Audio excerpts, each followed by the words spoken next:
Right. I think what I would say continuous discovery. And for me, this comes down to like, does a team have all the capabilities, and that includes people, skills, infrastructure, tooling, etc., to being able to continuously reduce uncertainty as much as possible.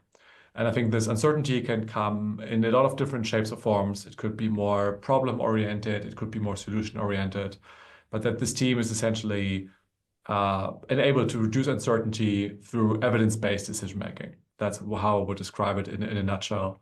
I mean, continuous discovery has been around, has been a bit more hype for a couple of years since Teresa Torres coined it a bit more. I think she has a slightly different take on it. But for me, that's what it comes down to. If you remove all the frameworks, all the fluff, everything around it, it's like, can the team reduce uncertainty through evidence? And everything else, I think, has to be in service of that.